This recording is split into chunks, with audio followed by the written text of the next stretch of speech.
Hi, good afternoon. I'm Minister Lynn Davis, and I'm here with Bishop Andy C. Lewter. It's a privilege to interview him. We all know that America has accepted a new president. As of this morning, a new president, Donal J. Trump. So I'm here just interviewing Bishop Lewter, getting some thoughts and some views about his opinion on what happened with the election.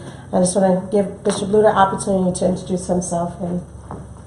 Well, thank you, Minister Davis. I am Bishop Andy C. Lewter, Senior Pastor of the Hollywood Full Gospel Baptist Cathedral, located at 3504 Great Neck Road, right here in Amityville, New York. I'm also the Executive Editor and Publisher of the Manna Community Newspaper and President of the Long Island Organizing Network. Thank you, Bishop. Based on the election, I just had a couple of great questions I wanted to ask Bishop Lewter. If I could start off with the first question. Based upon the election last night, what is your opinion of what happened? How did Donald Trump, overall, your opinion? I know many of us surprised this morning when we woke up.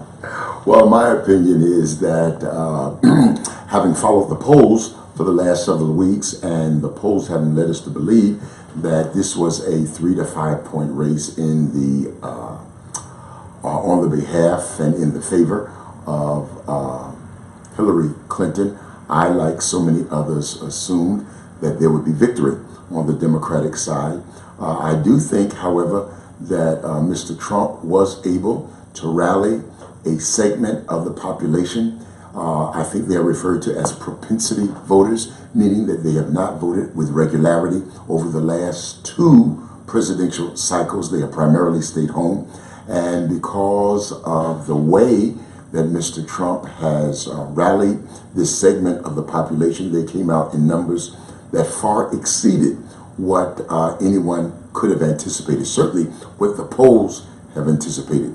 And so when you look at the electoral map from yesterday and you see the sea of red, primarily in the rural areas, there's a term that has been coined over the last few weeks. Is called not suburban or urban, but ex-urban, which refers to the rural portions of our country.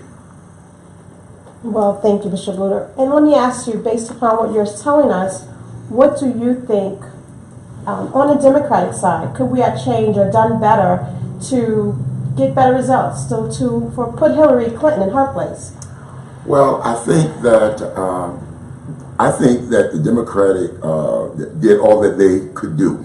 Let me begin with the African American vote. The African American vote for Senator Kerry, prior to the phenom of Barack Obama, supported the Democratic ticket at a rate of 88%. With Barack Obama, that rose from 88% to 93%, some even say 95%.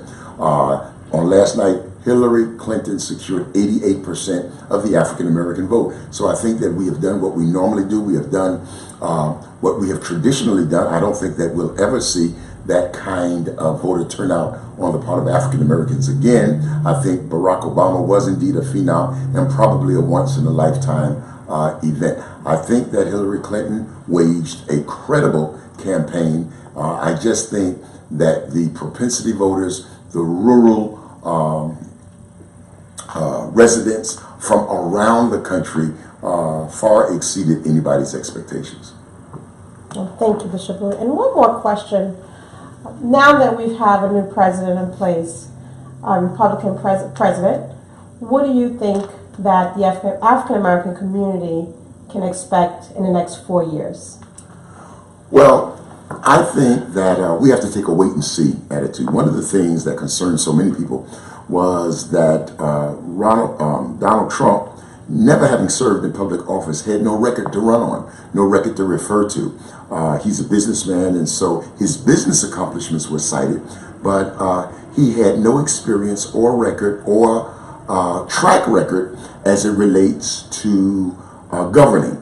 I think the African American community, all of us, even the Democratic Party, will now wait and see what happens in terms of his ability to govern, and we will then have to adjust to the reality that we have a different person in the White House now. But we'll have to take a wait and see attitude and see how well he is able to govern, how well he will be able to fulfill the promises that he made during the campaign season.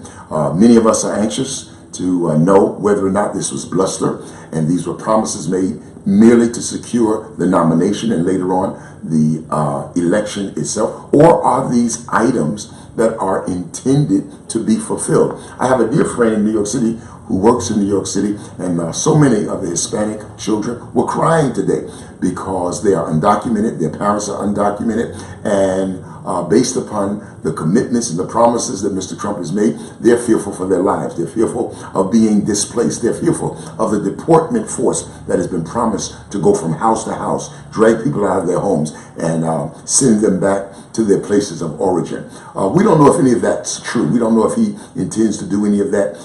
We really need to take a wait and see attitude to see exactly what happens. What I'm hoping will happen is that much of what he has said over the last 10 months indeed was bluster, indeed were political promises made in order to secure the office. But now that the office is secure, I am hopeful that he will be more disciplined, more regimented in his behavior. He'll be less temperamental, and that he will bring the country together as opposed to divide the country. Okay. Well, thank you, Bishop Lewter, for that insight.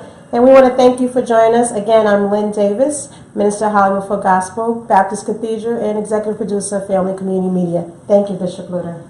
You're so very, very welcome.